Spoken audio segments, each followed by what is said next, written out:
guys all had very good choices, but the guy I'm going with is Lions head coach Matt Patricia. I think he needs to go tomorrow. So now Jim Caldwell gets fired. Matt Patricia gets hired basically because of his status as defensive coordinator under Bill Belichick. Defense, that's his known thing. The Lions trade away their best man-to-man corner, Darius Slay. So now defensively, they don't even have maybe the personnel that they could have had if they kept Darius Slay on the team. 41 years old.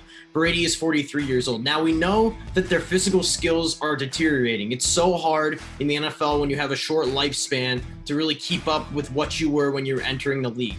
Breeze is 4-2 against Brady. Breeze has 262 passing yards, 13 touchdowns, 1 interception. Brady has 298 passing yards, 9 TDs, 8 interceptions. So for whatever reason, Drew Brees seems to have a better time against Tom Brady defenses than Tom Brady has against Drew Brees defenses.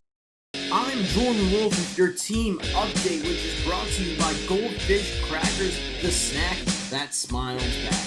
Now, when we think of American League teams and who gets the spotlight, 4 teams that come to mind are the New York Yankees, Minnesota Twins, Oakland Athletics, and Tampa Bay Rays. However, one team that gets overlooked that's worth mentioning and discussing here today is the Cleveland Indians. Cleveland!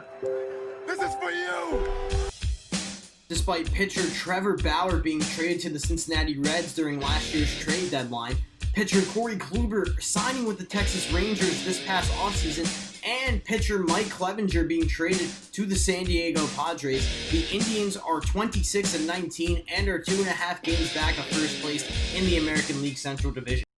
They seem to rely on 3 guys, or as you may say, 3 horses. The first horse would be Jose Ramirez, third baseman, former All-Star, who leads the team in RBIs with 27 and leads the team in home runs with 10.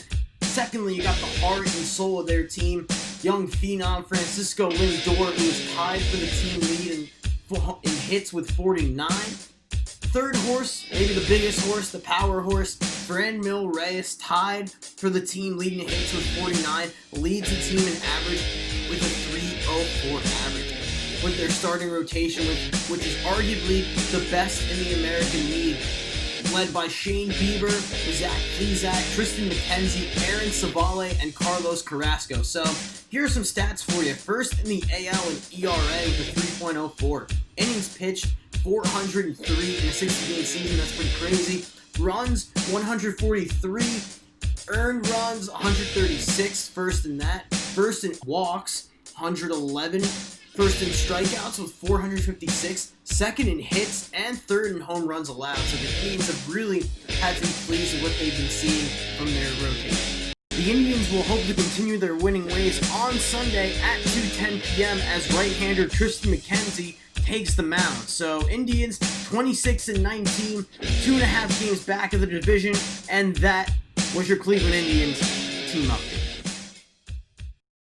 Welcome back to Risk It All. I'm here with Sergio De La Espriella and Jason Hirsch. My name is Jordan Wolff, and today we're going to be going over for all you people who enjoy the world of sports betting, which games you should be looking forward to, and maybe which teams you should be counting on with your money. This is brought to you by Wolff Cola, a proprietary beverage of Frank's Fluid LLC. Wolff Cola, it's the right cola. So Jason, I'm going to you. What's your first game on the docket that fans should be looking forward to? Rudolph could be playing quarterback. PU. Well, that's quite the reaction to have there, Jason. And an interesting pick you go with. Bengals going off a win against the Titans. And you have the Steelers who are 8-0 for the first time in franchise history. So very interesting stuff to go over. Sergio, I'm going to you. What's the first game that you have on your docket? Give me the Bills +2 on the road against Cardinals. Interesting. Bills coming off a 44-point win, but not 44-point, but they scored 44 points against the Seattle Seahawks last week. Cardinals coming off a very close loss against the Miami Dolphins. If you're just joining us here, I'm Jordan Wolff alongside Sergio De La Espriella, Jason Hirsch. Risk It All. We're telling you what games you should be looking forward to, maybe what games you want to maybe put some money in the pot for. So you're not going to like to hear that, but Vikings are now 3-5, won 2 in a row. Bears are now 5-4. It may be cold weather in Chicago, but what's been hot has been Vikings running back Dalvin Cook, 6 touchdowns in his last 2 games. Unbelievable pace. Yeah, very interesting there, Sergio. Last 2 weeks, Chargers have lost a game on a game-winning touchdown and could not convert a game-winning touchdown. So, complete opposite sides of the coin. I don't think I've ever seen a team lost 2 weeks in a row just like that. So, it'll be really interesting to see what their morale is going into a stadium like Miami with a team that have been growing and growing and growing each and every single week. So, that was your Risk It All segment. I'm Jordan Wolff with Sergio De La Espriella, Jason Hirsch. Please go drink yourself some Wolff Cola because it's the right cola and it's always sunny in Philadelphia. By acquiring Paul for Ricky Rubio, Kelly Oubre, and others, have the Suns done enough to get over the hump? If we're talking about getting over the hump in terms of going to a championship, I'm going to say no.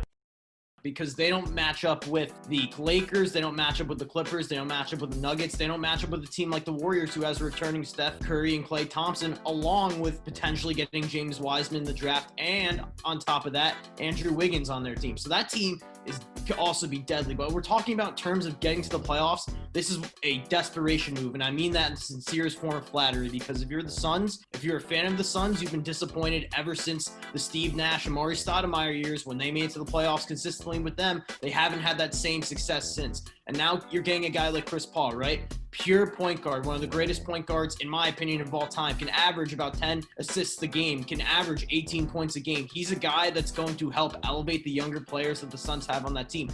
I'm Jordan Wolff. This was the Wolff Checkdown, and like I said, be sure to go eat some KFC, eat some chicken that's finger looking good.